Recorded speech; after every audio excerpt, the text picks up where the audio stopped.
Assalamualaikum warahmatullahi wabarakatuh. Kami dari kelompok 5 akan menjelaskan sekaligus memberikan contoh dalam keterampilan dalam bimbingan dan konseling. Perkenalkan, nama saya Rahmadani, NIM 21120014, Prodi PGMI semester 6A.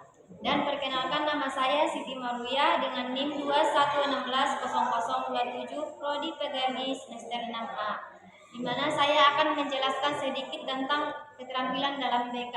Apa sih itu keterampilan dalam BK? Keterampilan dalam BK itu adalah suatu keterampilan yang harus dimiliki oleh seorang konselor dalam upaya melakukan proses konseling yang efektif, atau proses konseling menekankan adanya hubungan antara orang yang memberi bantuan dengan yang menerima bantuan dengan metode wawancara. Bisa juga disebut dengan konseling dalam menangkap atau merespon pernyataan peserta didik dan mengkomunikasikannya kembali kepada peserta didik. Nah, itulah merupakan secara singkatnya sedikit tentang keterampilan dalam BK. Nah, secara lebih lanjut lagi akan dijelaskan oleh saudari saya. Kepada teman saya kami persilakan. Baiklah, terima kasih kepada saudari Maria. Baiklah, di sini saya akan melanjutkan penjelasan dari rekan saya. Nah, jadi ada beberapa keterampilan dasar dalam BK yang harus dikuasai oleh guru bimbingan konseling atau harus dikuasai oleh seorang konselor. Yang pertama ialah keterampilan mendengar, yang mana seorang guru bimbingan konseling ataupun seorang konselor harus memiliki kemampuan mendengar secara aktif. Dalam artian seorang guru bimbingan itu harus mendengarkan apa saja keluh kesah si konseli yang bermasalah ini, dengan tujuan supaya si konselor ini mendapatkan informasi dan pemahaman yang baik masalah apa yang telah dialami oleh si konseli.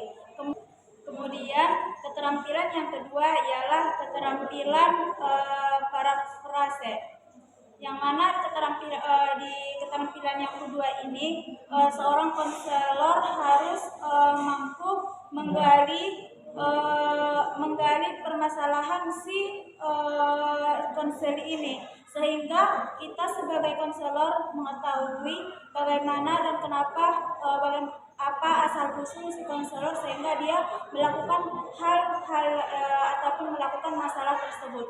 Kemudian yang ketiga ialah keterampilan mengajukan pertanyaan, yang mana di keterampilan yang ketiga ini kita sebagai konselor harus mampu memberikan pertanyaan-pertanyaan sehingga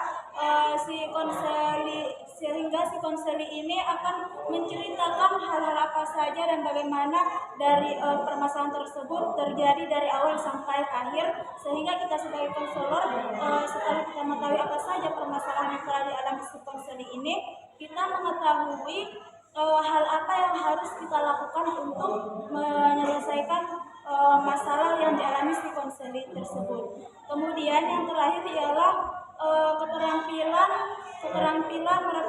merefleksikan perasaan, yang mana di keterampilan yang keempat ini kita sebagai guru harus mengembalikan perasaan apa yang dibuat si konseli yang bermasalah ini kepada dirinya. Contohnya, jika ada seorang anak yang bermasalah, misalkan dia membuli temannya, kemudian di situ kita sebagai guru konseli sebagai konselor harus menimbal-balikan perasaan yang kena bully tadi kepada si pembuli, supaya dia mengetahui bagaimana rasa sakitnya yang kena bully, sehingga dia timbullah rasa kasihan, sehingga dia timbullah di pikirannya supaya tidak membuli temannya lagi. Baiklah, itulah beberapa keterampilan dalam bimbingan konseling yang harus dikuasai oleh si konselor supaya bimbingan dan konseling itu berjalan dengan baik dan efektif. Baiklah, di sini kami akan membuat, biar lebih jelas, di sini kami akan membuat contoh mengenai keterampilan bimbingan dan konseling. Saya berperan sebagai guru Dan saya berperan sebagai siswa.